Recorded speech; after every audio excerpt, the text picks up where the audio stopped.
Señores, estamos de otra cultura del agua. En esta ocasión le corresponde al Instituto Nacional de Recursos Hidráulicos, que nos envía uno de sus técnicos y profesionales de la ingeniería más calificados y que además más tiempo le ha entregado al servicio público. Se trata del ingeniero Raúl Pérez Durán. Buenos días, ingeniero. Gracias. Él ha estado otras veces con nosotros y ha tratado temas referidos a la importancia que tiene el uso y buena administración del agua como recurso finito, que se nos agota cada vez más, ¿no, verdad, ingeniero? Así es.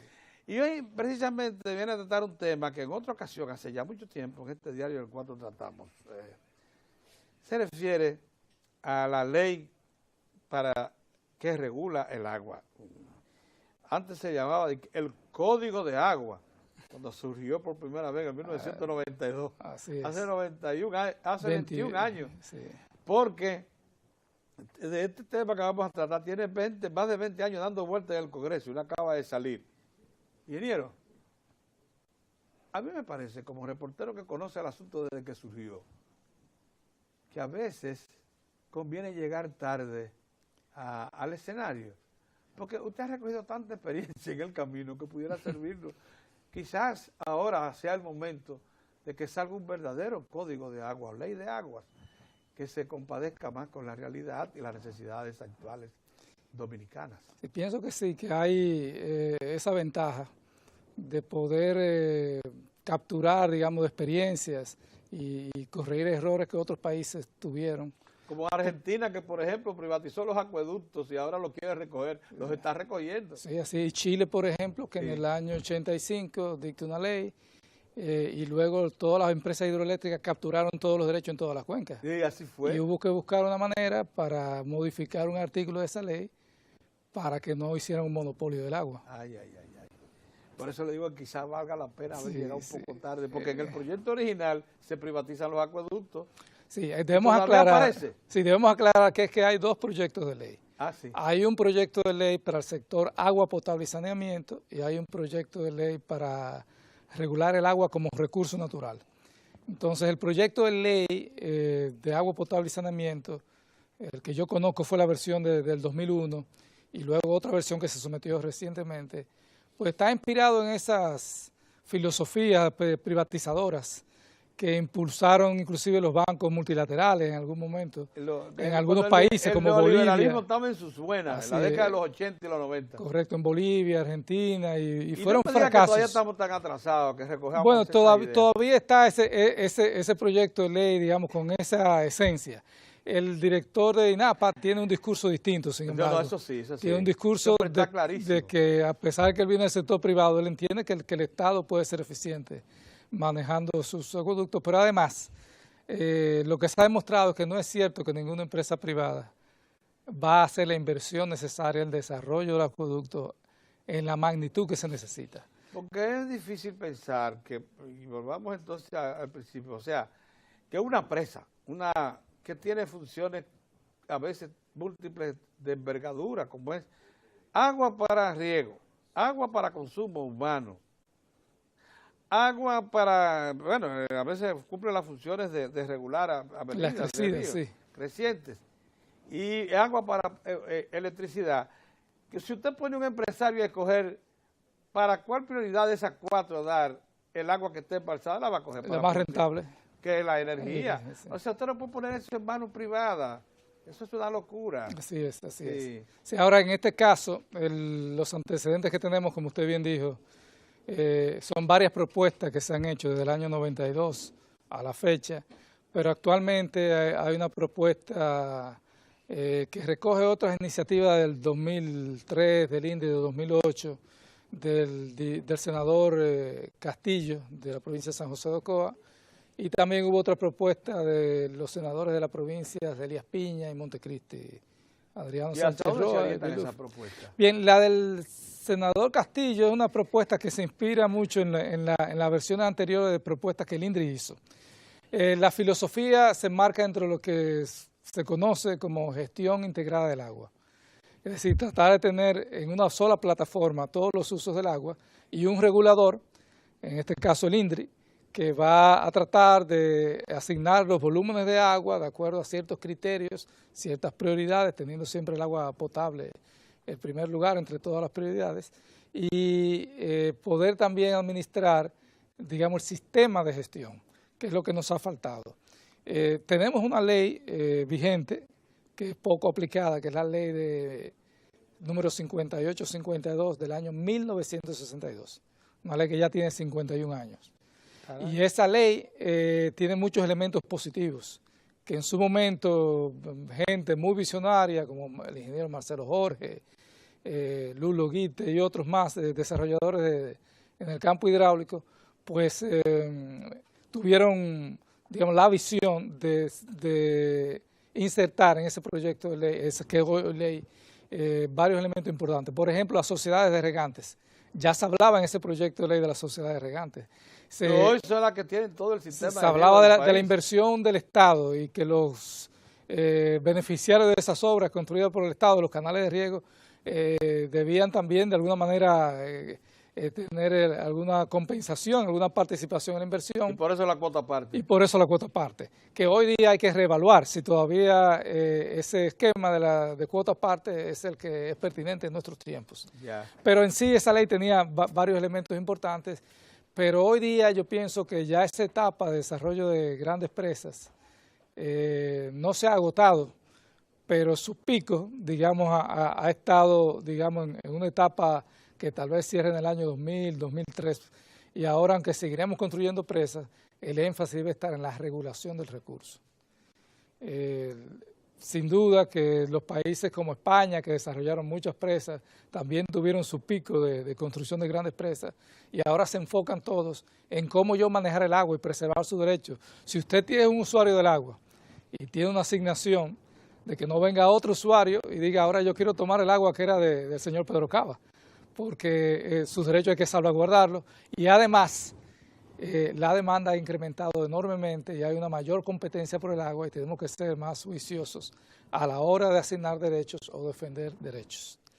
Raúl, yo te conozco hace mucho tiempo, quizás suficiente como para decir que te vi surgir como profesional. Pero sé toda la valía en los estudios especializados que haces y se me ocurre no desaprovechar esta oportunidad para plantearte una interrogante. El sentido común, eso es lo que guía a un reportero, como yo, que es lo que he sido siempre un reportero. Le dice que quizás hayamos llegado al momento en que el país no soporte ya más grandes presas. Y me permite, por favor, hacer la siguiente ampliación del concepto.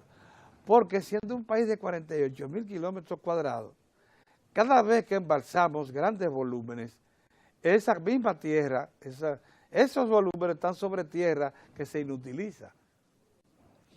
Pero entonces viene, o sea, y entonces se lo utiliza por centenares de años. Por centenares de años. Porque las presas duran 50, 100 años.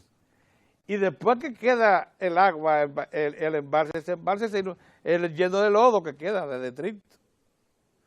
Y eso, por cierto, reduce la extensión misma, porque lo que queda arriba no es lo mismo que lo que está abajo. O sea, hay una extensión mayor que queda sepultada.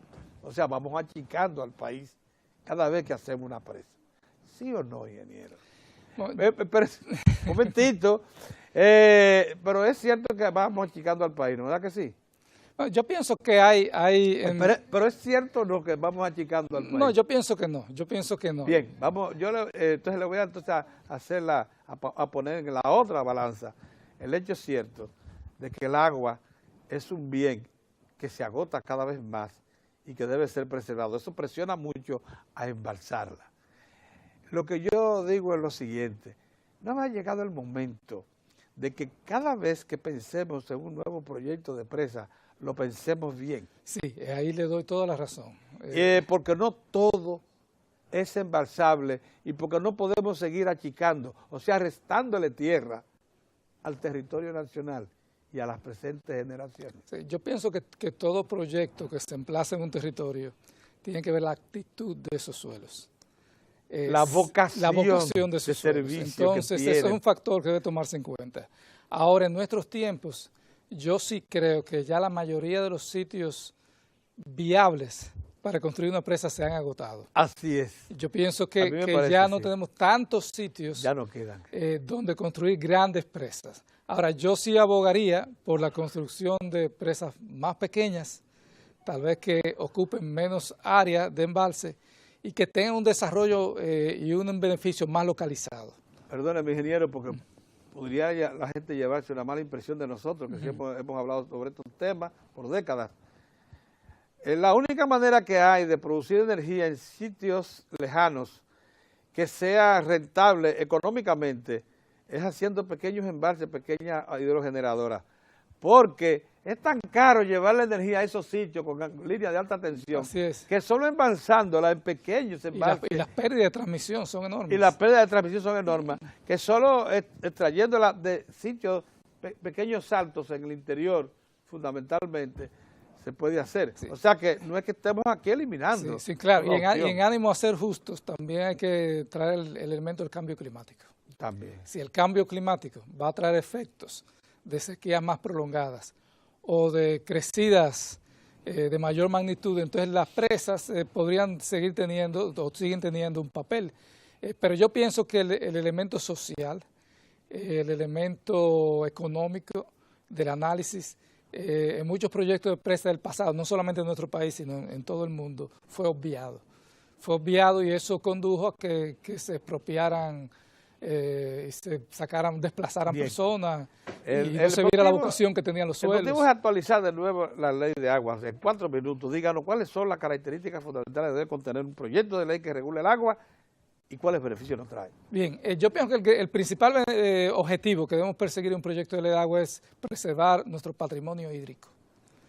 No es necesariamente hacer más presas ni hacer menos obras, es preservar ese patrimonio hídrico.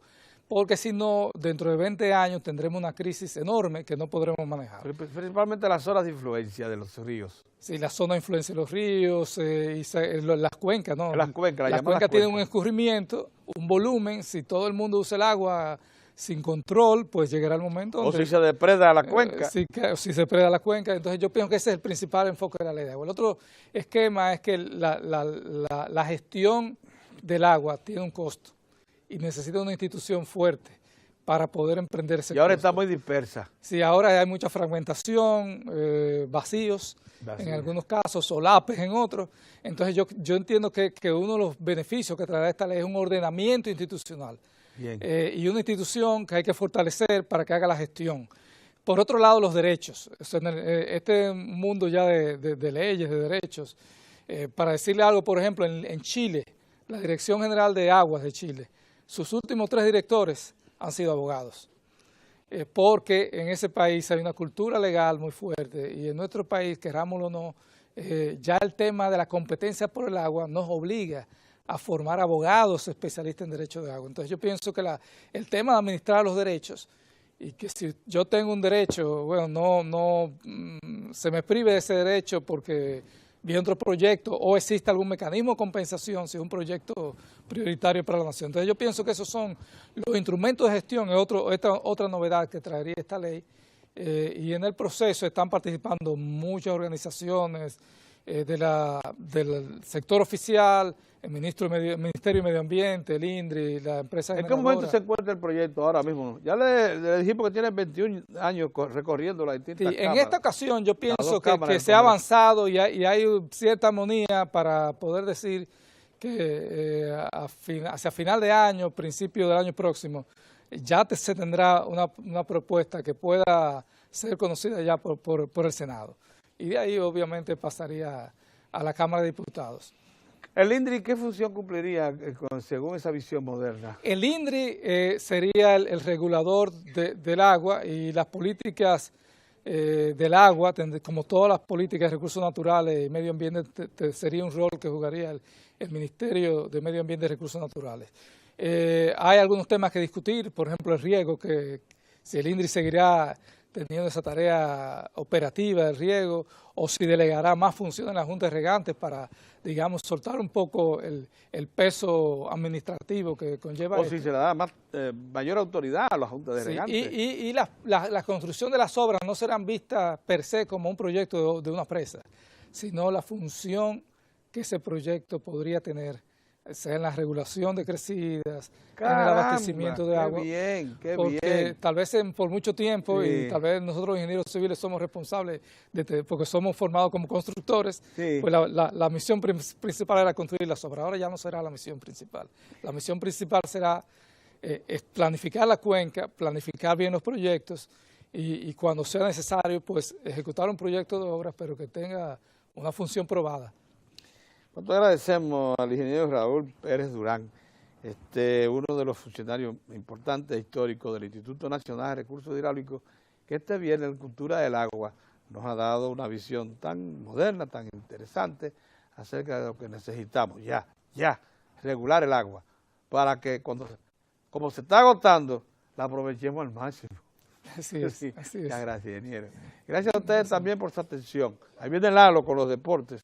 Nosotros regresamos junto con todo el equipo el próximo lunes.